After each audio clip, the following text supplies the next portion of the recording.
Chapter 9. Lord, keep our hearts fixed as you fix the planets in their orbits and cool the chaos of emerging, as the gravity of your will keeps star and star from collapsing, keeps ocean from turning to dust and dust from turning to water, keeps planets from colliding and suns from exploding. So, Lord, keep our hearts fixed in steady orbit and help them stay the path. From Psalm 21, from Prayer and Study, the book of Shh. That night, even after I'm in bed, Hannah's words replay themselves endlessly in my head. You won't end up like her. You don't have it in you. She said it to comfort me. I know, it should be reassuring. But for some reason, it isn't. For some reason, it makes me upset. There's a deep aching in my chest, as though something large and cold and sharp is lodged there. Here's another thing Hannah doesn't understand. Thinking about the disease and worrying about it and stressing about whether I've inherited some predisposition for it, that's all I have of my mom. The disease is what I know about her. It's the link. Otherwise, I have nothing. It's not that I don't have memories of her. I do. Lots of them, considering how young I was when she died. I remember that when there was fresh snow, she would send me outside to pack pans with handfuls of it. Once inside, we would drizzle maple syrup into the snow-filled pans, watching it harden into amber candy almost instantly, all loops and fragile squared filigree like edible lace. I remember how much she loved to sing to us as she bounced me in the water at the beach off of Eastern Prom. I didn't know how strange this was at the time. Other mothers teach their children to swim. Other mothers bounce their babies in the water and apply sunscreen to make sure their babies don't burn, and do all the things that a mother is supposed to do, as outlined in the parenting section of the book of Shh. But they don't sing. I remember that she brought me trays of buttered toast when I was sick and kissed my bruises when I fell, and I remember once she lifted me to my feet after I fell off my bike and began to rock me in her arms. A woman gasped and said to her, "You should be ashamed of yourself." And I didn't understand why, which made me cry harder. After that, she comforted me only in private. In public, she would just frown and say, "You're okay, Lena. Get up." We used to have dance parties, too. My mother called them sock jams because we would roll up the carpets in the living room and put on our thickest socks and slip and slide along the wooden hallways. Even Rachel joined in, though she always claimed to be too old for baby games. My mom would draw the curtains and wedge pillows under the front and back doors and turn up the music. We laughed so hard I always went to bed with a stomach ache. Eventually, I understood that on our sock jam nights, she'd close the curtains to prevent us from being seen by passing patrols, that she'd stopped up the doors with pillows so that the neighbors would not report us for playing music and laughing too much, both potential warning signs of the deliria. I understood that she used to tuck my father's military pin, a silver dagger he had inherited from his own father, which she wore every day on a chain around her neck, beneath the collar of her shirt whenever we left the house, so no one would see it and become suspicious. I understood that all the happiest moments of my childhood were a lie. They were wrong and unsafe and illegal. They were freakish. My mother was freakish, and I'd probably inherited the freakishness from her. For the first time, really, I wonder what she must have been thinking, the night she walked out to the cliffs and kept walking, feet pedaling in the air. I wonder whether she was scared. I wonder whether she thought of me or Rachel. I wonder whether she was sorry for leaving us behind. I start thinking about my father, too. I don't remember him at all, though I have some dim, ancient impression of two warm, rough hands and a large, looming face floating above mine, but I think that's just because my mother kept a framed portrait in her bedroom of my father and me. I was only a few months old, and he was holding me, smiling, looking at the camera. But there's no way I'm remembering for real. I wasn't even a year old when he died. Cancer. The heat is horrible, thick, clotting on the walls. Jenny is rolled over on her back, arms and legs flung open on top of her comforter, breathing silently with her mouth gaping open. Even Grace is fast asleep, murmuring soundlessly into her pillow. The whole room smells like a wet exhalation, skin and tongues and warm milk. I ease out of bed, already dressed in black jeans and a t-shirt. I didn't even bother to change into my pajamas. I knew I would never be able to sleep tonight. And earlier in the evening, I'd come to a decision. I was sitting at the dinner table with Carol and Uncle William and Jenny and Aunt Grace, while everyone chewed and swallowed in silence, staring blankly at one another, feeling as though the air was weighing down on me, constricting my breath like two fists squeezing tighter and tighter around a water balloon, when I realized something. Hannah said I didn't have it in me. But she was wrong. My heart is beating so loudly I can hear it, and I'm positive that everyone else will too, that it will make my aunt sit bolt upright in her bed, ready to catch me and accuse me of trying to sneak out, which is, of course, exactly what I am trying to do. I didn't even know a heart could beat so loudly, and it reminds me of an Edgar Allan Poe story we had to read in one of our social studies classes about this guy who kills this other guy and then gives himself up to the police because he's convinced he can hear the dead guy's heart beating from beneath his floorboards. It's supposed to be a story about guilt and the dangers of civil disobedience, but when I first read it, I thought it seemed kind of lame and melodramatic. Now I get it, though.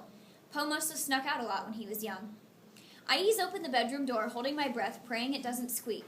At one point, Jenny lets out a shout, and my heart freezes. But then she rolls over, flinging one arm across her pillow, and I exhale slowly, realizing she's just fussing in her sleep. The hall is totally dark. The room my aunt and uncle share is dark too, and the only sound comes from the whispering of the trees outside and the low tricks and groans from the walls.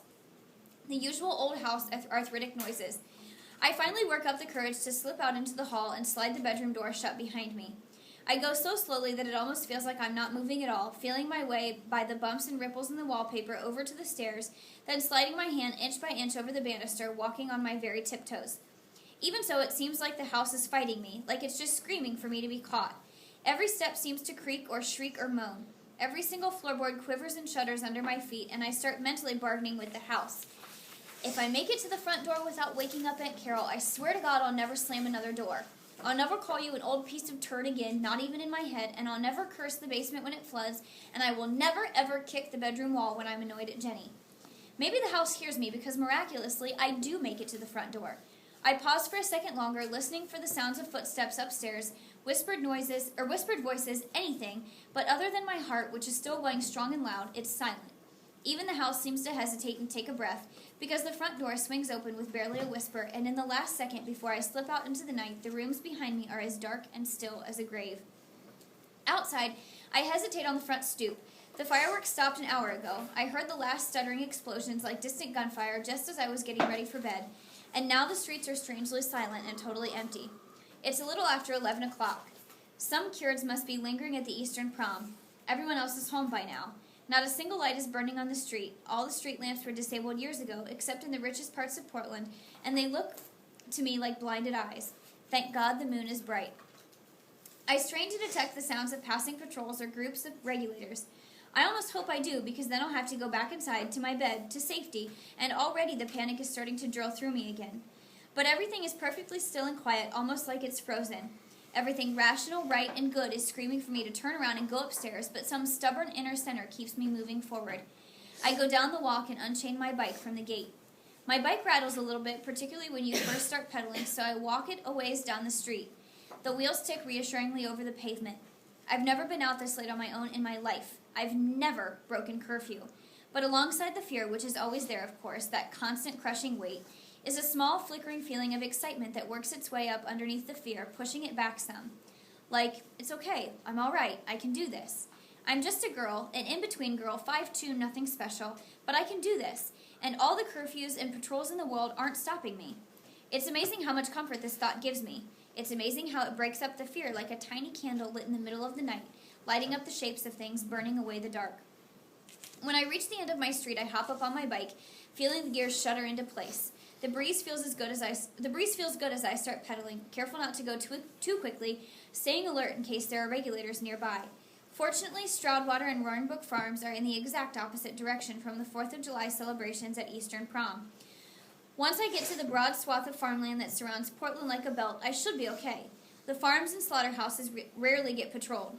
But first I have to make it through the West End, where rich people like Hannah live, through Libbytown and over the Fore River at Congress Street Bridge. Thankfully, each street I turn down is empty. Stroudwater is a good 30 minutes away, even if I'm biking quickly. As I get off Peninsula, moving away from the buildings and businesses of downtown Portland and onto the more suburban mainland, the houses get smaller and farther apart, set back on weedy, patchy yards. This isn't rural Portland yet, but there are signs of the countryside creeping in.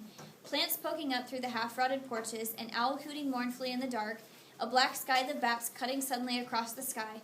Almost all these houses have cars in front of them, just like the richer houses in West End, but these have obviously been salvaged from the junkyards. They're mounted on cinder blocks and covered in rust. I pass one that has a tree growing straight through its sunroof, like the car has just dropped out of the sky and been impaled there, and another one, hood open, missing its engine. As I go past, a cat startles up out of its black cavity, meowing, blinking at me. After I cross the Fore River, the houses fall away altogether, and it's just field after field and farm after farm with names like Meadow Lane and Sheep's Bay and Willow Creek, which make them sound all homey and nice, places where someone might be baking muffins and skimming fresh cream for butter. But most of the farms are owned by big corporations packed with livestock and often staffed by orphans. I've always liked it out here, but it's kind of freaky in the dark, open and totally empty, and I can't help but think that if I did come across a patrol, there would be no place to hide, no alley to turn down. Across the fields I see low, dark silhouettes of barns and silos, some of them brand new, some of them barely standing, clinging to the earth like teeth digging into something. The air smells slightly sweet, like growing things and manure. Roaring Brook Farms is next to the southwestern border. It's been abandoned for years, since half the main building and both grain silos were destroyed in a fire. About 5 minutes before I get there, I think I can make out a rhythm drumming almost imperceptibly under the throaty song of crickets, but for a while I'm not sure if I'm just imagining it or only hearing my heart, which has started pounding again. Farther on, though, and I'm sure, even before I reach the little dirt road that leads down the barn, or at least the portion of the barn that's still standing,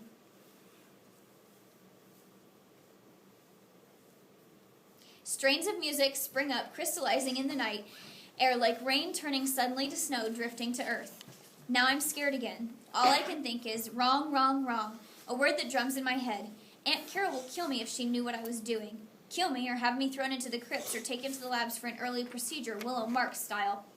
I hop off my bike when I see the turnoff to Roaring Brook and the big metal sign staked in the ground that reads, Property of Portland, no trespassing. I wheel my bike a little ways to the woods at the side of the road. The actual farmhouse and the old barn are still 500 or 600 feet down the road, but I don't want to bring my bike any farther. I don't lock it up, though. I don't even want to think about what would happen if there was a raid, but if there is, I'm not going to want to be fumbling with a lock in the half-dark. I'll need speed. I step around the no trespassing sign. I'm getting to be quite the expert at ignoring them, I realize, remembering how Hannah and I hopped the gates at the labs. It's the first time I've thought about that afternoon in a while, and right then a vision of Alex rises up in front of me, a memory of seeing him on the observation deck, head tilted back and laughing. I have to focus on the land around me, the brightness of the moon, the wildflowers on the road. It helps me beat back the feeling that I'm going to be sick at any second. I don't really know what compelled me out of the house, why I felt like I had to prove Hannah wrong about something, and I'm trying to ignore the idea, way more disturbing than anything else, that my argument with Hannah was just an excuse. That maybe, deep down, I was just curious. I'm not feeling curious now. I'm feeling scared and very, very stupid. The farmhouse and the old barn are positioned in a dip of land between the two hills, a mini valley, like the buildings are sitting right in the middle of somebody's pursed lips.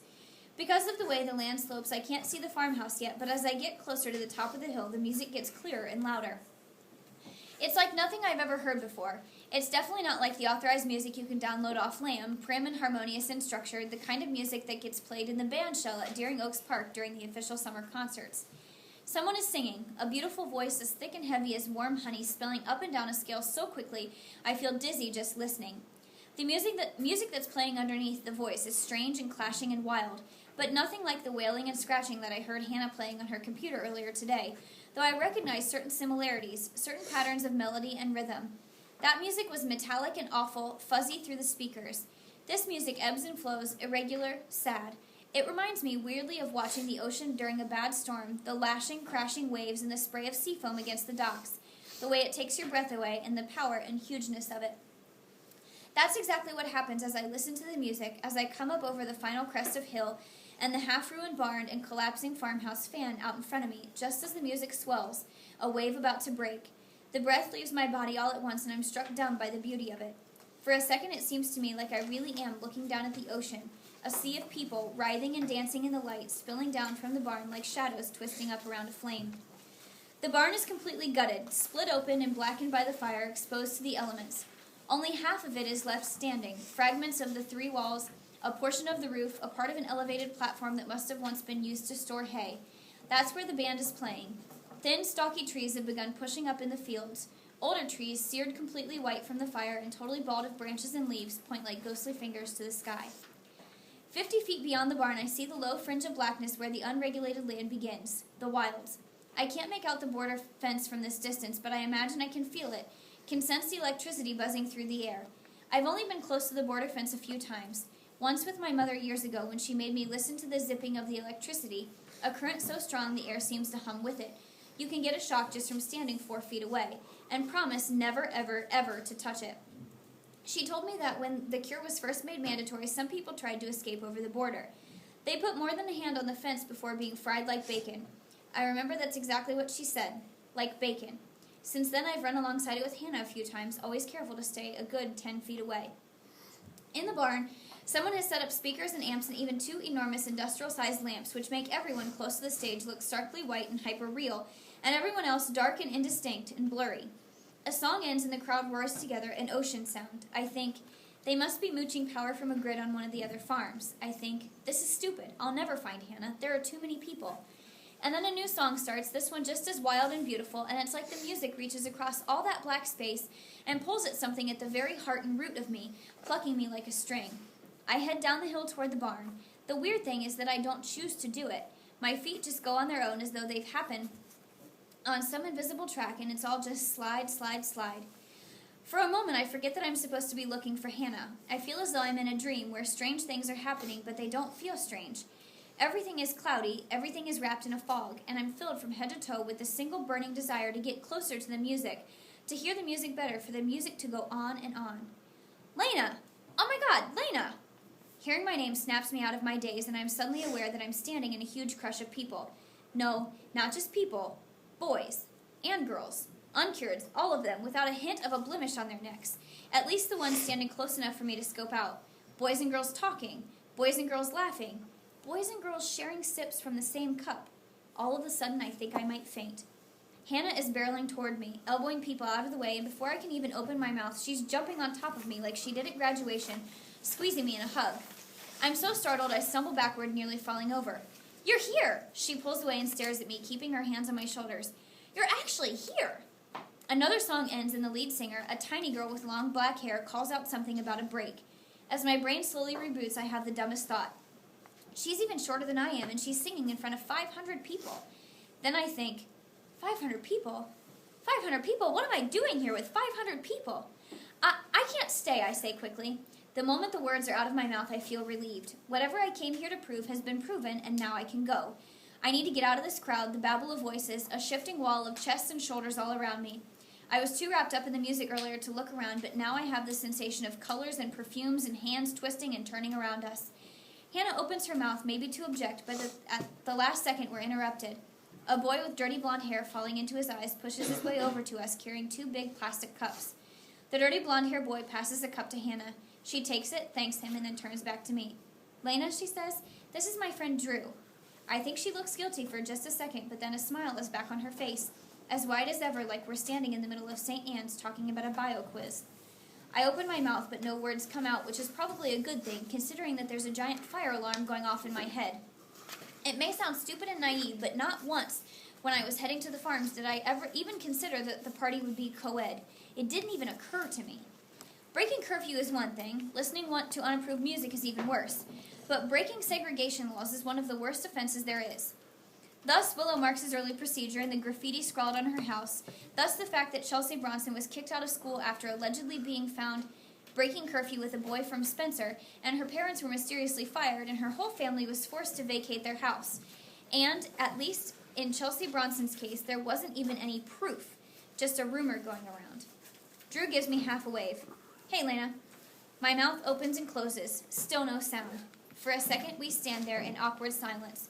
When he extends a cup to me, a sudden jerky gesture. Whiskey? Whiskey, I squeak back. I've only had alcohol a few times. At Christmas when Aunt Carol pours me a quarter glass of wine, and once at Hannah's house when we stole some blackberry liqueur from her parents' liquor cabinet and drank until the ceiling started spinning overhead. Hannah was laughing and giggling, but I didn't like it. Didn't like the sweet, sick taste in my mouth or the way my thoughts seemed to break apart like a mist in the sun. Out of control. That's what it was. That's what I hated.